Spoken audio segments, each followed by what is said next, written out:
This is Florence fennel. Now, Florence fennel can be quite tricky to get right, certainly to get good, because it's one of those plants that is very sensitive to changes in condition, whether it's too hot, too cold, too wet, too dry, and that's at almost every stage of its growth. And it responds to those stresses by bolting. And when it bolts, it stops making this fleshy base to its leaves, and you get a long stem and eventually a flower, and that's it. Now, this year, despite being so hot and dry all summer, it's actually not been bad. It's not as big as the stuff that you would expect to buy, but those can be a little bit watery. These have a really lovely, intense aniseedy taste. In this bed, I've got sweet corn, and I've underplanted it with beetroot. Now, I haven't harvested any yet, so let's just take one out and see. What I've used is a variety called Burpee's Golden. And you can see it's got this lovely sort of apricot colour underneath. Obviously, they can stay in the ground, and they will get bigger as we go into winter and even into next spring. And, of course, what that means is that this is the permanent crop, and the sweet corn is the temporary crop. Normally, it's the other way around. So I'm happy with those. And it was an experiment, because underplanting sweet corn with beetroot is not something you're going to find in any gardening textbook. And actually, it's worked really well. The sweet corn itself is ready for harvest. Again, this summer, because it's been so hot and dry, they're much shorter than normal. And except for one, there's only one cob per plant, whereas normally there'll be at least 2, if not 3. You know that sweet corn is ready to harvest when the tassel, the flower head, hangs down and is brown. And when you harvest it, just hold the stem and just lower it down, and it should just break off in your hand. And having done that, the important thing is take it to the kitchen and eat it, because that lovely sweetness is going to disappear, certainly in hours and almost in minutes. So take it and eat it straight away. Now, coming up on today's programme. Toby immerses himself in a garden in Wiltshire, full of beauty and surprising design. What I love is to create intrigue, the feeling of life. That's, to me, the secret sauce. We meet a self-taught gardener who has been on a personal journey as she has transformed her allotment.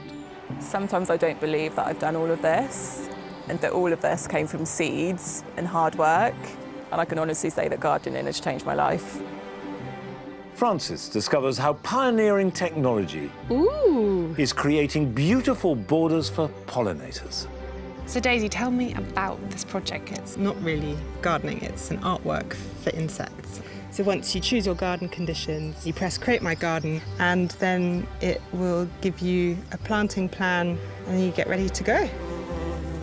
And we visit a garden in North Somerset with water and wildlife at its heart. Really, my garden has to thrive on benign neglect. What's lovely about that is it feels like it's reclaiming the space, like it's a patch of nature. We're kind of embracing the fact that the garden is coming back to its wilder state.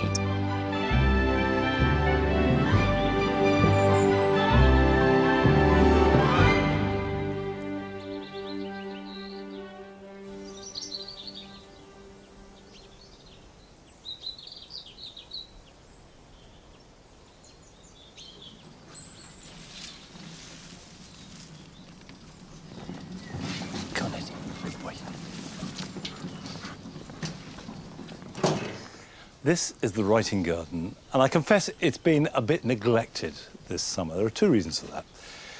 The first and main reason is that we've put up a replacement writing shed. In fact, we've relocated the doghouse from my RHS Chelsea flower show garden, and we're going to use it as a new potting shed. Now, getting the building here has created quite a lot of mess, but also it's now created the opportunity for some extra planting and replanting, because effectively I have a new little border here. And I've got some plants that I've been hanging on to all summer. I was going to plant them in June, but it was far too hot and dry. Right, I'm going to start with an Astrantia. This is Astrantia shaggy. And you can see actually there's some white flowers on there, a little touch of pink inside. It's a woodland plant, it likes the shade, and it's a really good doer in this garden.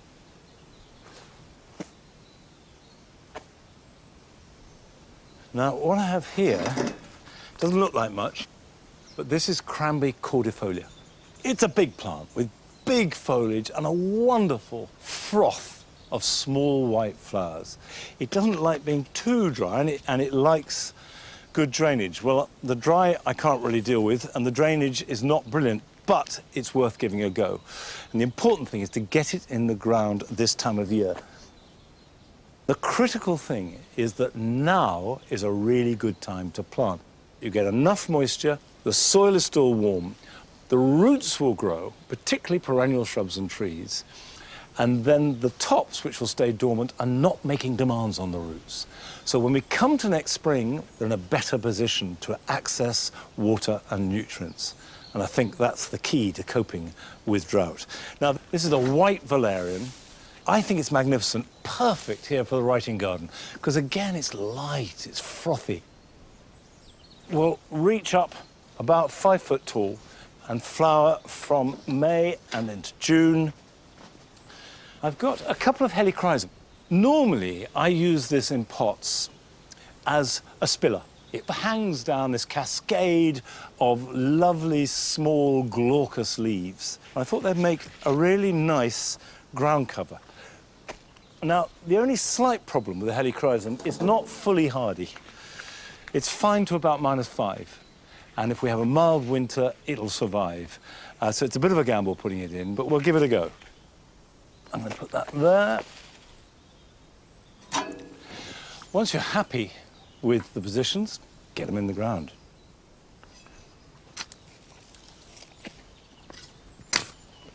I added a lot of compost to this, worked it in to give the soil a bit of a boost.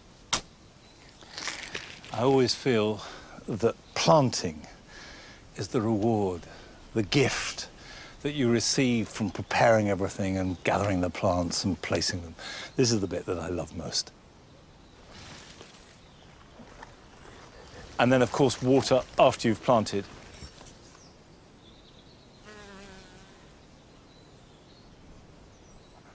We're off to Wiltshire now to join Toby, who is visiting a garden that has been created fairly recently on a grand and truly creative scale.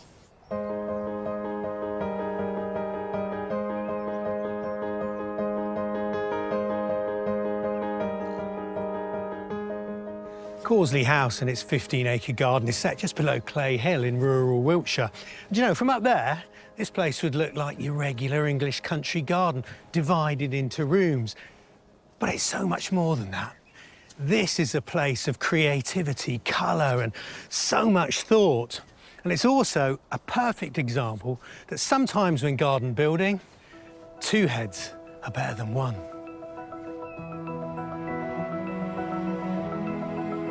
The house and garden date back to the 18th century, but when Keith Johnson and his husband Glenn became the custodians, there wasn't a flower in sight. So how long have you been here, Keith? So we've been here almost 8 years. 8 years? Yeah. What was it like when you first arrived? It was a much loved place. It was a place that just needed to be woken up and rediscovered. For many, many years I was in the retail world. What I love is to create intrigue, and you want to be drawn to the next thing. So you've got to have highs and lows, and it's the same in a garden. I bring architectural elements into the garden. I bring objects, which is something I understand. I just love to keep that feeling of life. That's, to me, the secret sauce.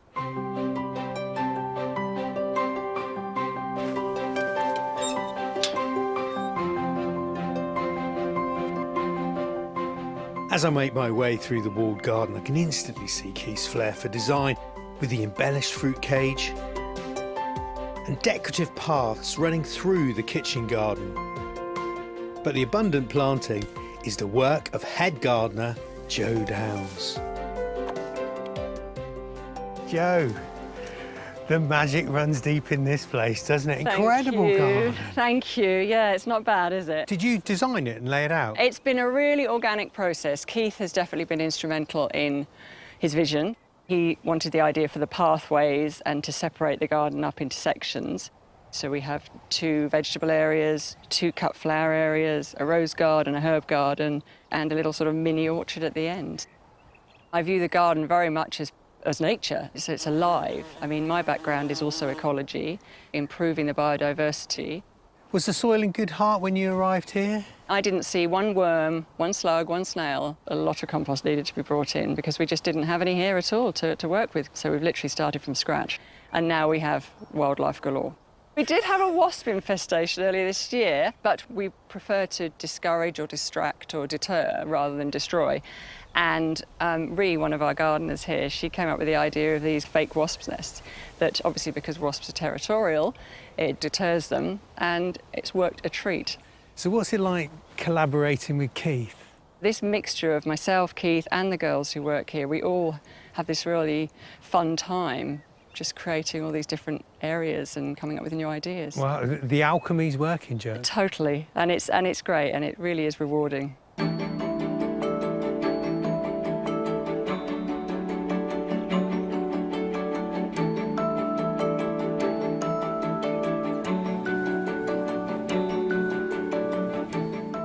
If you want to bring in beneficial wildlife and bees to your kitchen garden, well, you need flowers.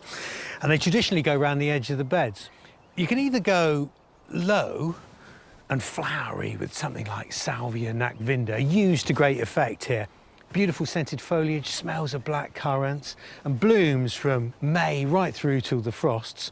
Or you go tall and airy. Now, the classic tall and airy plant is Verbena bonariensis because its wiry stems don't cast a shadow. But what about this? Scabious moondance.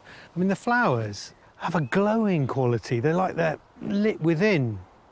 Like the grey foliage as well, and the fact that the blooms go right to the bottom of the plant. And that means it hides, well, the ugly legs of taller plants behind.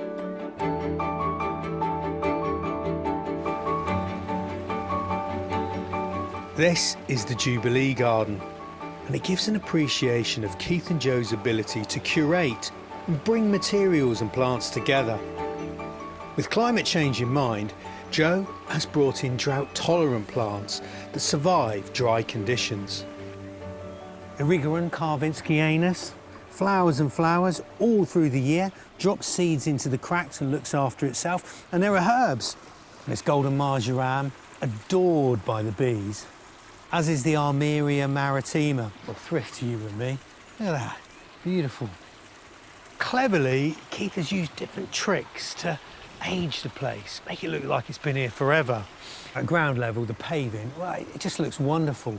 And this mix of sizes, it gives the whole place the look as if it's just been revealed by an archaeologist's trowel.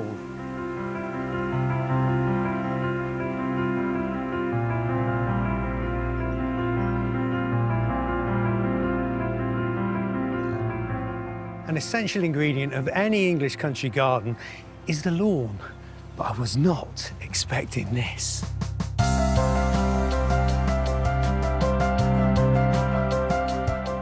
I've never seen anything like it, and I love it. What a fresh approach to what would otherwise be a boring bit of grass. And you know, it's very much of the place. These lumps and bumps echo the distant hills, and also the yew hedge. It's like a beast with its summer coat on. Yeah, it's molting at the moment, but imagine what it looks like when it all greens up in the autumn. And apparently it wasn't easy to build. It took a couple years to get right, not only to sculpt the ground, but also to sow the grass, because you can imagine, you put the seed down on the top of the slope, it rains, and all the kernels head to the bottom. But that's Keith all over. Does something new and something fresh.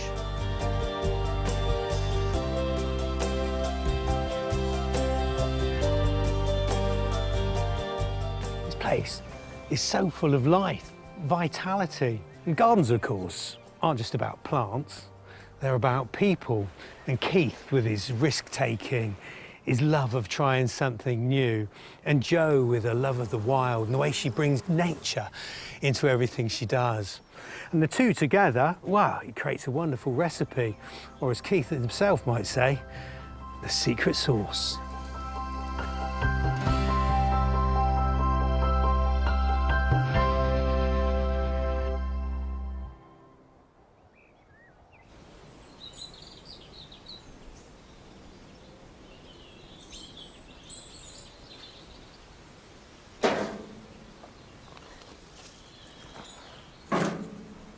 I always love seeing gardens that are made on a heroic scale, because big ideas can spark something that can be applied to all kinds of spaces. Now, I wonder if they have the same problem as I do, because all along here, by the greenhouse, half the cold frames, up by the top greenhouse, I have got a mixture of plants that have either been here far too long, or I've never quite found a place for. Lots of cuttings, things I've divided, things I've grown from seed, maybe the odd thing I've been given. And the really important point is that now, and over the next month, is a really good time just to take stock. For example, I came across this. I'd forgotten I had this, to be honest. This is a hydrangea quercifolia. Fantastic plant, and it wasn't very well at all. Well, I want to plant that out, and I now have somewhere to plant things like this out, but not into their final position, because that's really the root of the problem. Things like cuttings are very small. Put them in a border, and they just get swamped. But if you can grow them on somewhere, so then when you plant them out, they're a decent size, then you can use them as part of the garden display. But you have to have somewhere to grow them on, and now I have.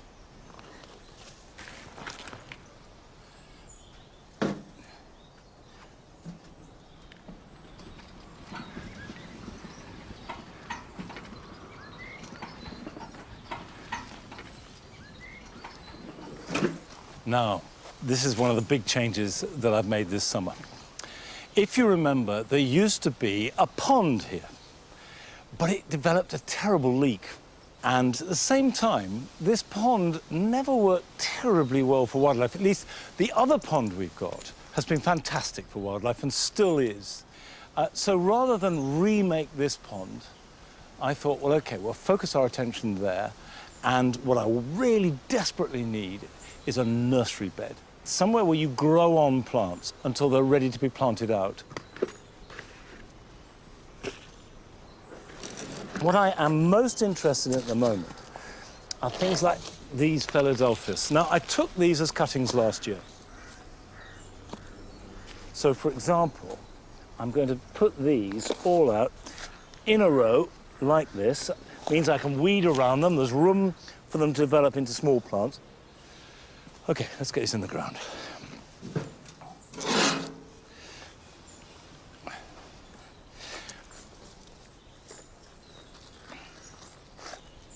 Just by planting them out, apart from anything else, I'm giving them a new lease of life.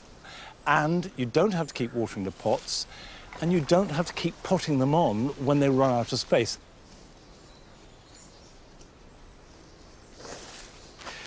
And if you don't have any space, well, then you just have to pot on. When it gets to this stage, put them into a bigger pot, and then they can grow out and grow a bit bigger and certainly grow healthier. So I'm giving them plenty of room, and I'm reckoning that these should be ready to plant into the garden in about a year's time.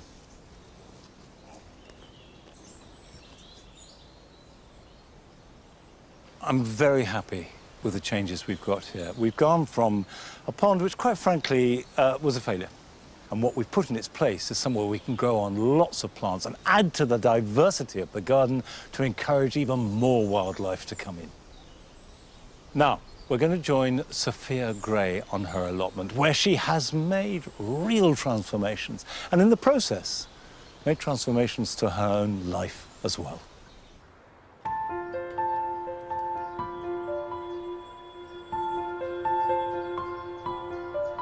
The thing that got me hooked on gardening was the fact that you can make something so beautiful out of so little. And if you told me 10 years ago that I'd be doing what I'm doing now, I absolutely wouldn't have believed you. I'm Sophia and we're in my allotment in Swindon where I grow cut flowers. And we're close to the M4 motorway, so there's a bit of traffic noise, but this site is set in a protected wildlife area. I've been growing for about 4 years now. I started gardening on maternity leave because I was looking for a hobby that I could do from home. I didn't know what to do when I started. I remember looking at seed packets and not really believing that I'd ever be able to grow anything like that. When I first started sowing seeds, it felt almost like magic to pour these things out of a little paper packet into some mud, put a bit of water on it, and a couple of months later, you'd have amazing flowers. I've always loved flowers. I'm the kind of person who has kept flowers in the house whenever possible. And when I was sort of shopping for seeds in those early days, it was almost like a light bulb moment when suddenly I realised that, you know, people grow their own cut flowers and maybe that's something I could do myself. So here it is, this is my plot. It is in full bloom. I'm feeling really proud of how it's looking this year.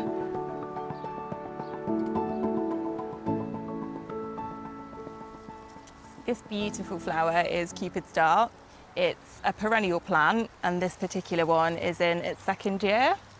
I really love the colour of it and how floaty it is. It brings movement to arrangements and it's got that lovely papery texture.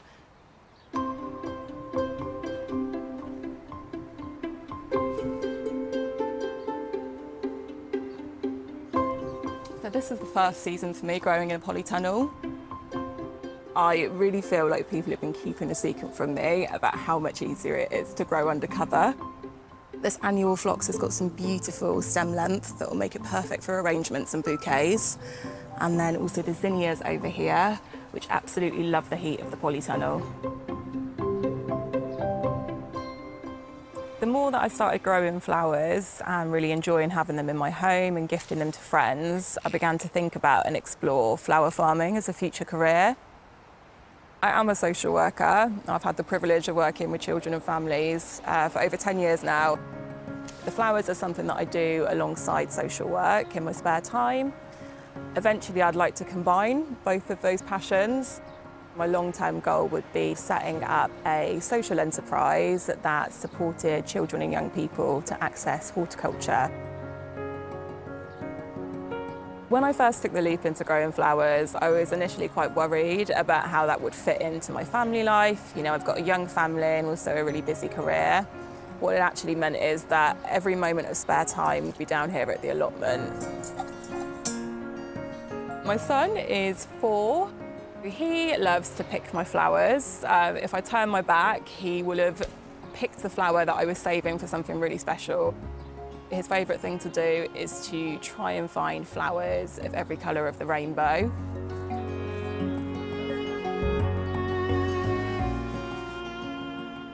One of my favourite flowers are snapdragons, and I've been growing them since I started my flower journey. My favourite variety are the fluffy double types. They're called Madam Butterfly, and my favourite colour is cherry bronze. So they start off as a really bright, beautiful pink and fade out to a coral peach at the end. A flower that I recommend for beginners would be Achillea, particularly a shade called Colorado. So that comes in all of these lovely pastel colours, lots of soft yellows and pinks, and you also get some apricots and lilacs too. It's really easy to grow by seed. It's a perennial, so it will come back every year for you, and it also flowers in its first year.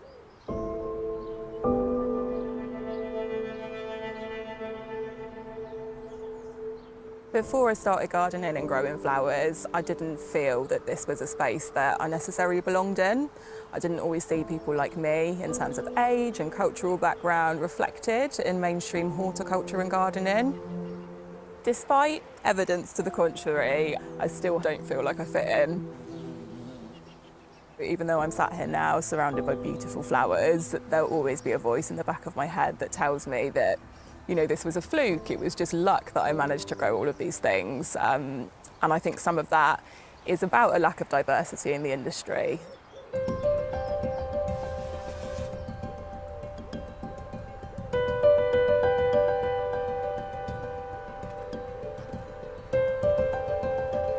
Gardening can be really expensive, so I'm on a mission to save as much money as possible by saving my own seeds. This is my sweet pea wall. I've got lots of different varieties that I'm growing. Every year I'll grow old favourites and I trial new varieties as well. I'm labelling up some of the flowers now while they're in full bloom, so when they die back, I won't be struggling to remember which colours are which.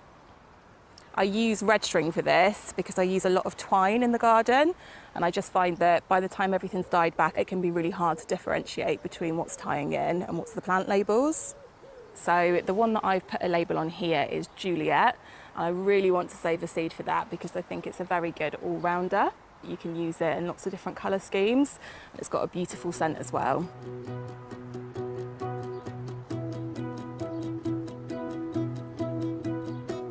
One of the most amazing things about gardening and having an allotment is that I've had the opportunity to make friendships that I might not have made if I hadn't been here on this site. My friend Linda is teaching me so much about growing, things that you might not read online, but she's been doing all of her life. She shares that knowledge with me. I can honestly say that gardening has changed my life.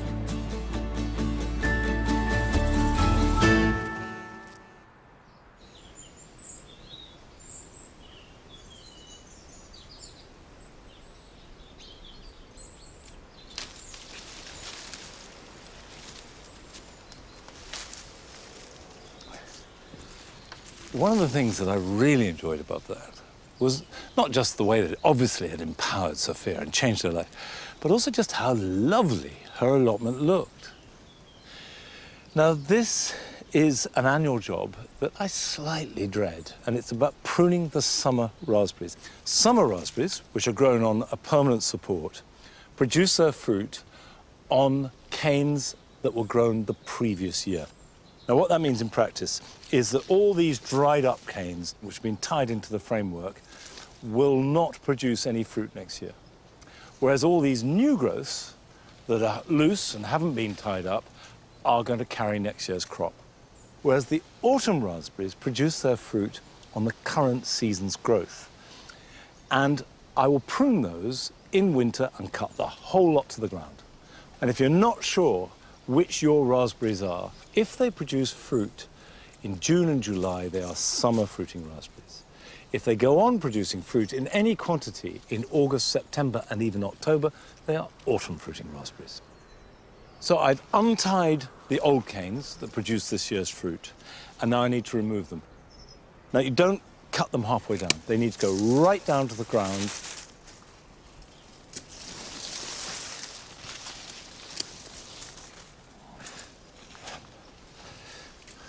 Summer raspberries need support. I've got wires here, and I'm going to tighten that. These expansion hooks are a very good idea. When you put them in, though, remember to open them out fully.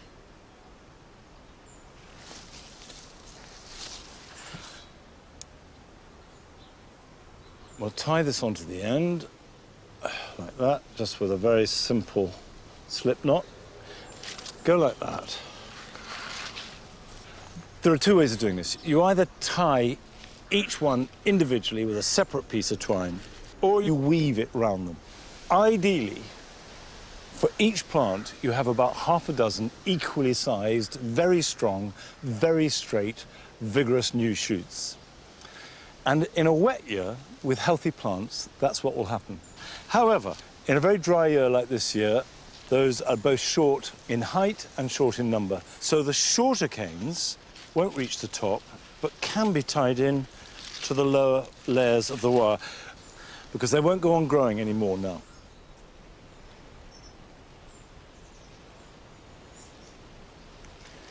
I know that there will be some saying, I had no idea that growing raspberries was so complicated. I don't think I'll bother. Don't be put off, because fresh raspberries from your garden on a July day is one of life's great treats.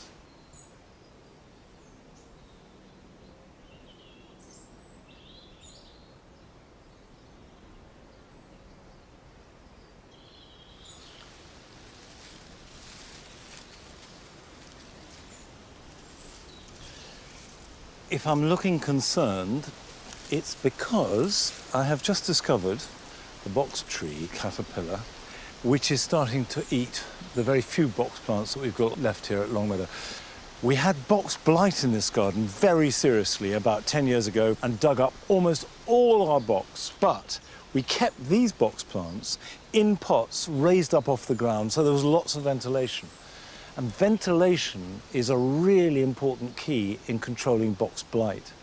And I thought there was no box tree caterpillar in this part of the world, but clearly there is.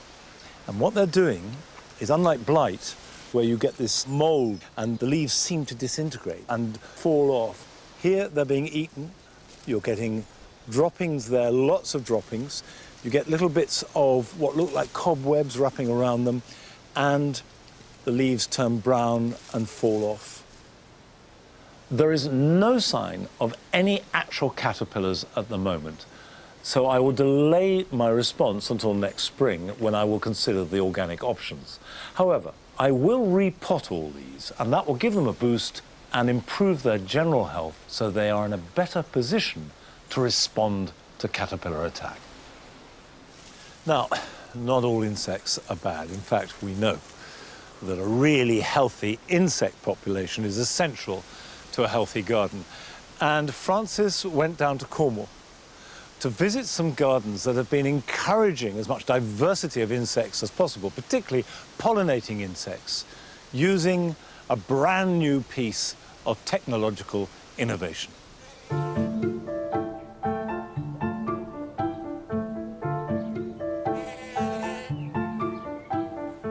We often think of gardens as spaces for people, and we grow the plants that we do because we love them and they make us feel happy. But we also know that our gardens can provide a vital role for insects and all the other creatures that visit them. But how would it be if we designed our gardens for pollinators rather than for people? And how would they even look? Well, thanks to the collective minds of artists, ecologists and gardeners, technology is pushing the boundaries with how we could be designing our beds and borders. And here is the clever bit that allows us gardeners to get involved. The Pollinator Pathmaker project is an online tool that designs planting schemes for us from the perspective of pollinators and for the benefit of those pollinators, and yet creates beautiful and bold planting schemes. How amazing is that?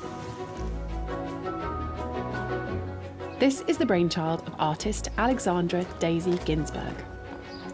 Her first pioneering design was planted at the Eden Project to learn how successful this technology-driven project would be.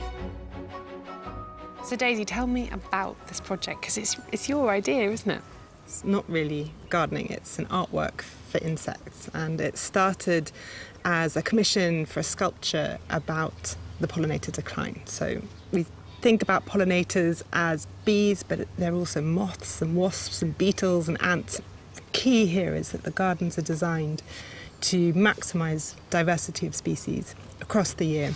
Many people might find the idea of using technology to design the garden strange, and that's really the point here. It's saying, well, why do we design gardens? Who are they for? How does it actually work? I decided to make an algorithm to sort out all the plants in our database and arrange those plants to suit the greatest diversity of insects. So once you choose your garden conditions, you press Create My Garden, and then it will give you a planting list, a planting plan, and then you get ready to go.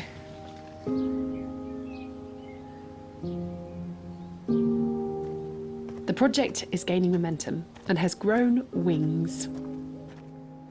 30 miles away, in the village of Constantine, the locals have joined this valuable research and have been busy planting their own pollinator patches and logging their results. So this is your algorithm-designed border. Yeah. Are you pleased with it? So pleased with it. It's so much more than we thought it was going to be. It's yeah, the colours are beautiful, the different heights are really interesting. Yeah, really, really pleased with it. And have you seen lots of pollinators? Tons of pollinators. So many. Yeah. So many more than I expected, actually. It's been amazing to realise how many different pollinators are out there and actually how important it is to have something like this to support them. Yeah. It sort of speaks for itself when you say that. Yeah. Yeah. Daisy teamed up with Dr. Chris Kaiser Banbury, an ecologist from Exeter University, to look at the impact the project is having on pollinators. So Chris, what's brought this here? We were looking for an example, a microcosm that represents different parts of our landscape in the UK. Because gardens are not individual patches, they're only separated by a little fence to the neighbouring garden, and that forms a network across the entire village. I'm new to this gardening world, but I think I've come from this realisation that we can't only manage and improve our natural landscape, we also have to use what each of us have to enable us, empower us to try to stem this decline in pollinators. Gardening is a magical tool for that.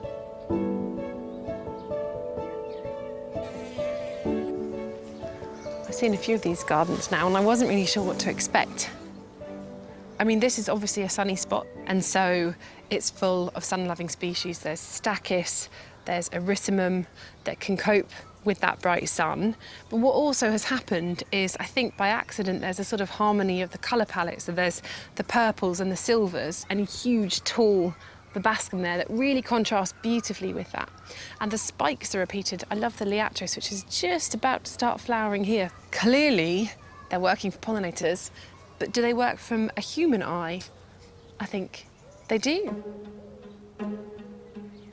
Before I leave the village, there is another garden to take a closer look at. This is such a beautiful front garden. It really stops you in your tracks as you walk down this road. It's not conventional. It's not what you'd expect to see in a front garden, but with the fruit trees that were obviously here already and this lovely pollinator planting, it looks really, really beautiful. Elfie and her family joined the research project in early spring, and now, with Exeter University academics, monitor the pollinator movements. I'm guessing you're quite pleased with how this has turned out. Yeah, I mean, back in February, this was a mud patch with a grid on it. I really like the teasels there in their perfect little moment, and then all the silver of the stachys, and the gaura is beautiful, and it's just very kind of like tonal. It's almost like designery. And I can see your children there. Are they getting involved a lot with helping with this little project? Yeah, they are. They're very enthusiastic. They kind of have been from the beginning. And then now what we're doing is spending a lot of time kind of just spotting what's out here together, tracking the tagged bees as well. I heard them shouting about a tagged bee when we came in. We just found number 53. He's come back again. There we go. So you're able to see exactly how individuals are moving around the whole village as well. Yeah. We have a WhatsApp group between the community and everyone goes, I saw pink 53, or this one's come up, or we share pictures of what we've seen, which is exciting.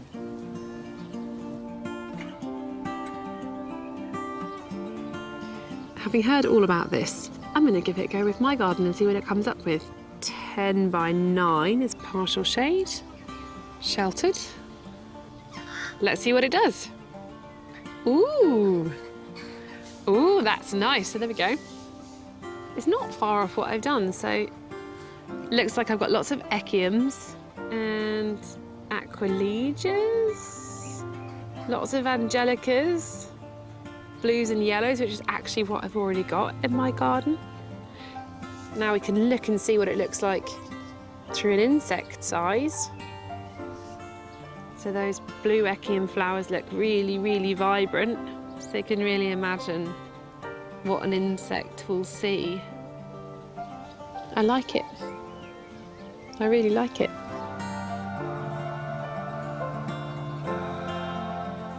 One of the things that I've been really struck by with this whole project is what an equaliser it is, how many different people are involved in it, all ages, you know, all experiences of gardening as well. Some people who know what they're doing, and then some children who have never done it before, and maybe this is creating new gardeners.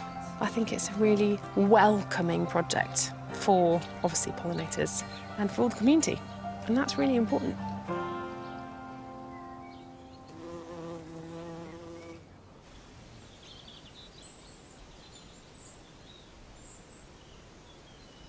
I confess that I have problems applying an app to gardening, which for me is so hands-on and direct experiencing and not with technology. However, I have to say that if it takes an app to get people involved, to get them fascinated and to share it with friends and neighbours, then it's got to be a good thing. Now, I love collecting seed and I do as much as I can from the garden, but I have been collecting some seeds recently, which is a new development for me, which are tree seeds and growing trees from seed. Now, behind me is a tree called the goat horn willow. Quite rare and unusual. And I planted it in the garden, and then I looked it up, and I saw that it does flower, but very often not for decades. Then blow me if this didn't flower. I'd only had it for 3 years. So I enjoyed the flowers, and then following the flowers, the seed pods were fantastic. It's what gives it its name, Chinese goat horn. And of course I kept some seeds and sowed them. I have now, 2 years on, a dozen really healthy young saplings of the goat horn willow. That's so exciting. That's such a thrill. So growing trees from seed is a really viable option, as well as being hugely rewarding. Now, as it happens, I planted a tree in the garden, I think about sort of 26, 27 years ago. And this year, it has produced its first seed. It's not a rare tree. In fact, you could say it's the archetypal British tree. But I want to collect that seed and sow it.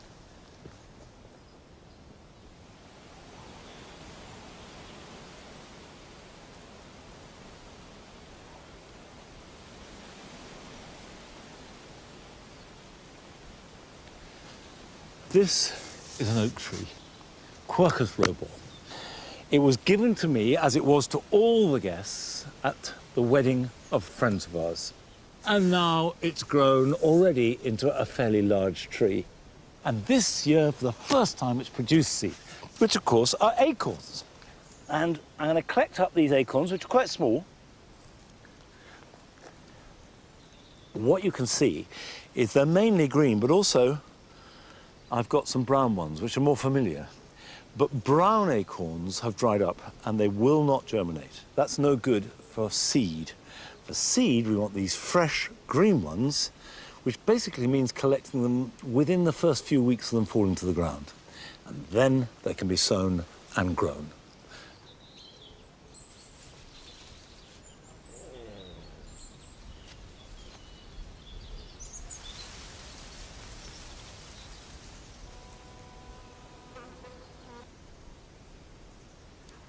I'm going to pop these in here for the moment.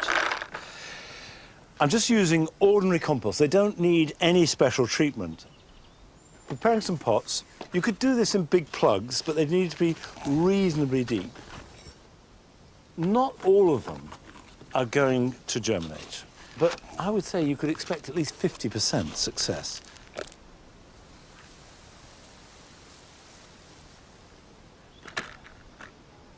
So you need to take them out of the cup, like that, and just push them in to the compost. And I'm going to sow them 3 to a pot. They need to be pushed in the right way around. That's the base, where the roots are going to come from, and that's the top, where the shoot will come from. This is something that I remember doing with my children, and I certainly will do with my grandchildren. When they get to about 5 or 6, they can appreciate the relationship between these little acorns and a great big oak. And it's magical. It's part of the wonder of nature. And of course, there is nothing that you can grow in Britain that supports wildlife with such diversity or such success as a mature oak. Cover them over. Now, these need to be watered and kept moist. If the soil dries out, the acorn will dry out and it won't germinate. And as soon as it has a pair of true leaves that look like oak leaves, you can take them out of these pots, repot them individually, grow them on, and they can be either planted in the garden, given to friends, given to a school, or if you're lucky enough and have access, you can plant them and start to create new woodland. Now, this connection with nature in all its forms in our gardens is something that has become increasingly important and thankfully increasingly popular. And that's particularly true of young gardeners coming to it and long may that continue. And we're going to visit the garden of a young gardener in North Somerset.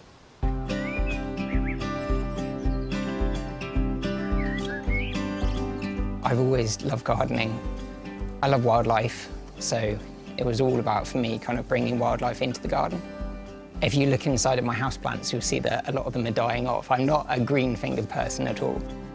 So I really needed my garden to sort of look after itself. My name's Chris Staghorn, and this is my pocket wilderness garden in the heart of Weston-super-Mare. Really, my garden has to thrive on benign neglect.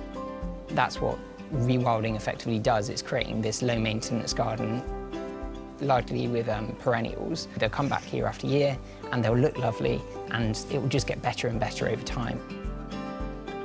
I think it's really important that people understand that rewilding isn't this kind of exclusionary thing, which is only for big landowners. It's something that you can do in a really small space. We moved in late 2018, and the garden really was not at all how I wanted it, but I could see the potential. I saw a few years ago this amazing video of a garden in Oregon where they trapped all of the rainwater as it came down the gutter and created this rain garden outside, so that instead of it going into the sewer or onto the street, all of the rain went into this rain garden and slowly filtered into the ground. I thought, what a great idea. So I'd effectively done the same thing here with most of the water coming off the roof. So it goes down the gutter into a water butt, from that water butt goes into a bog system, filters it, and then heads out into the pond. It's like a big sponge. The reason I love it is there's so many different plants, invertebrates and stuff here. The closer you look at it, the more there is going on. So you've got this common yellow sedge here, got these sphagnum species, haircap moss. We've got ragged robin here, lovely pink flowers, and even this tiny little willow here. Maintaining this space and keeping it looking natural does take a little bit of work, but it feels like meditation. You come in with a pair of tweezers and take out any plants which are in the wrong place, because you leave a bog in a context like this and it will swiftly get overwhelmed with terrestrial plants which will come in. So sphagnum moss, which is this stuff here, amazing stuff, it slowly decomposes into peat at the bottom and creates about 1 millimetre of peat every year.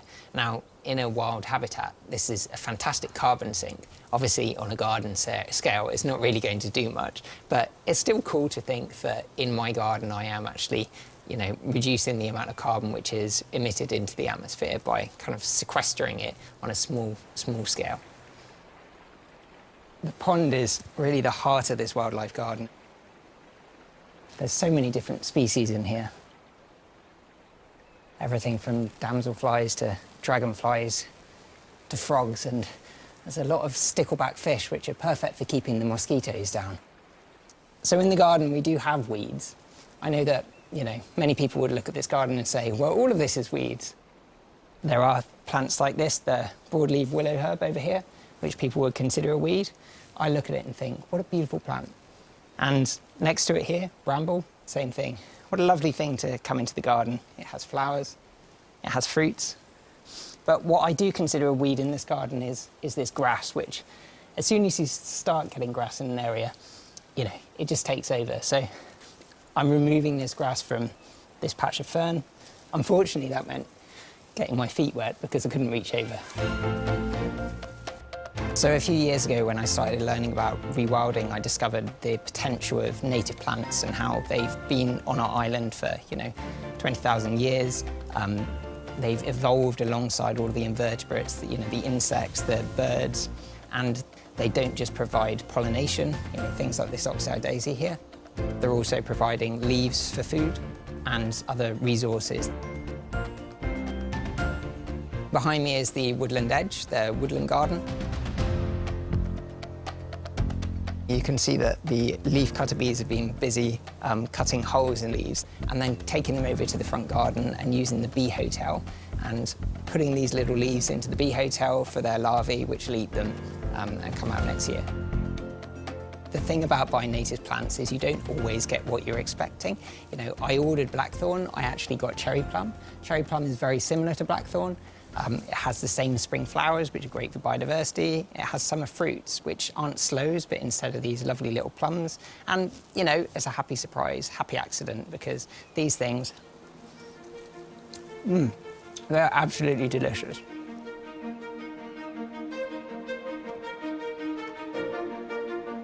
We got a trail cam on the tree back there, so we've got some lovely shots of some of the wildlife which is coming to the garden.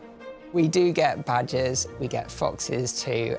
What's lovely about that is it feels like it's reclaiming this space, like it's a patch of nature, and we're sharing this patch of nature. We're kind of embracing the fact that the garden is coming back to its wilder state. So this is the wildflower lawn. Underneath this garden is a lot of concrete, and on top of that concrete is a very thin layer of pretty poor quality soil, which I'd excavated from under the concrete. So that means that this soil, because it's really poor quality, is really good for wildflowers. Right now you've got the teasels, which are just coming into flower. Later in the year, they'll be great for seed. And behind me, something which you might not necessarily think of as a wildflower in a wildflower lawn, is this old man's beard, which is Clematis vitalba. And this clematis, it kind of works its way out into the lawn and kind of weaves its way through all the other plants and eventually becomes kind of part of this wildflower lawn. It's beautiful flowers and beautiful foliage too.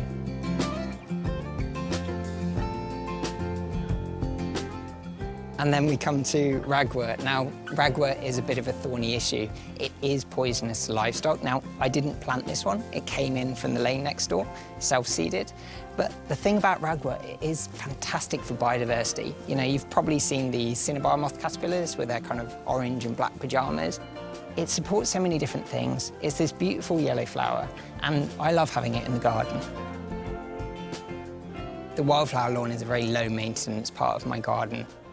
Mainly all we do is we cut it once per year in September after all of the wildflowers have set seed. But the other thing we can do is we go in, collect the seeds so that we can spread them elsewhere. I have autism spectrum disorder, which means that my mind can be very busy from time to time. And I need a space which can connect with it and kind of allow me to relax. And I find that formal gardens don't really do that for me. I really need something which is very intricate, very complex, and has something new whenever I come to it, which allows me to kind of really focus and slow my brain down and relax. That's what this garden does for me. I love being in wilderness, and I really wanted to create a bit of wilderness on my doorstep.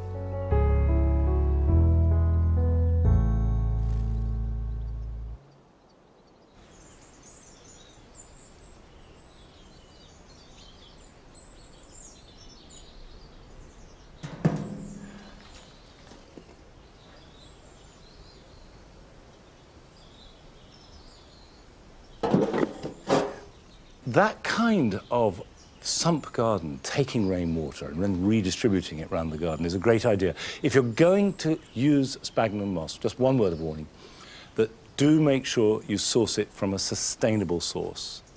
Now, what I'm doing here is part of the process of encouraging my amaryllis plants, hippeastrum, to reflower. These all flowered last winter and spring. And then when they finished flowering, I cut off the flowering stem, brought them into the greenhouse, and I have watered and fed them regularly ever since. So they grow really luxuriant foliage, because it's the foliage that will feed the bulb for next year's flower. But before they flower again, they need to go dormant. And that's the stage that we're coming to now. So I'm going to take these plants, put them somewhere cool and dark, and leave them there for a couple of months.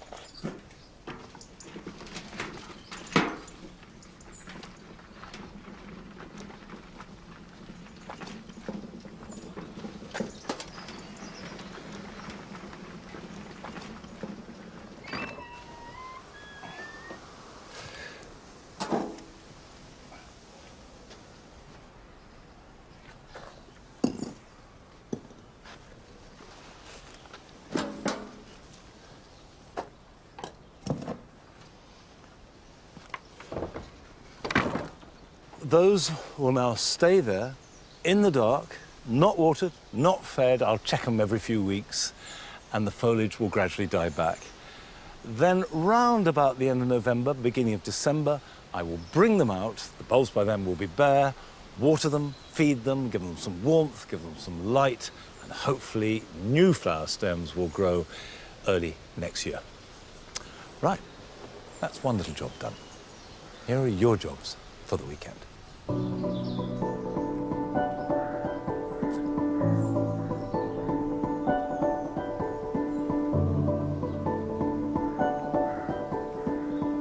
Pears should not be left to ripen on the tree because they rot and fall.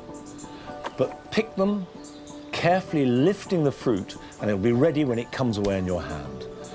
Handle them with great care because they can bruise easily. Then place the unripe fruit on a sunny windowsill, and they should ripen in about a week's time. And as soon as they're soft to touch, eat them.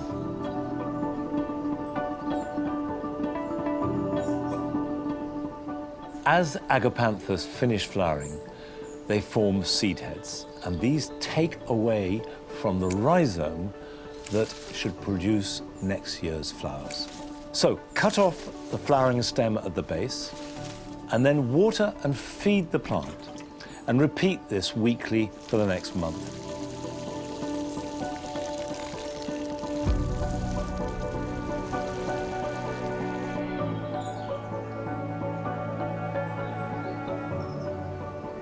Propagating house leeks is very easy. Mix up a very free-draining mix using horticultural grit on equal measure with peat-free compost. Carefully detach a young pup from the parent plant with a bit of stem, insert it into the compost, and it will quickly form roots. They're completely hardy, so can go outside, but do make sure that they don't become sodden with rainwater.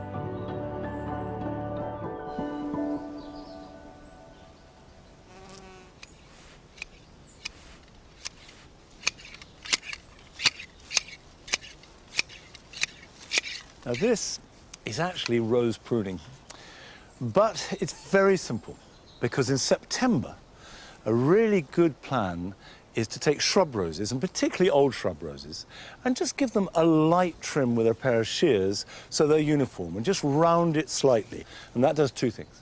The first thing is, the obvious thing is, it tidies them up a bit, but it also stops the potential for root rot, because when you get these shrubs, particularly if they've grown very vigorously, in winter, in a winter storm, they can rock. The top acts like a sail, and the damage is done underneath the ground. You can't see it, but the roots are rocked, and that means they get broken and torn, and therefore the plant suffers when it starts to grow again next spring.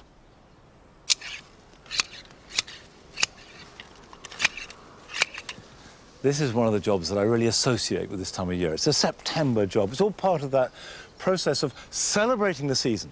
Garden still looks great. The light is wonderful at this time of year. But there's no doubt about it. We are leaving summer behind and preparing ourselves and moving into winter. And that process that covers the next couple of months actually can be very beautiful. And you want to make the most of it, as well as looking after the garden. And I'm afraid that's all we've got for today. I'll see you back here at Longmeadow in 2 weeks' time. So until then, bye-bye.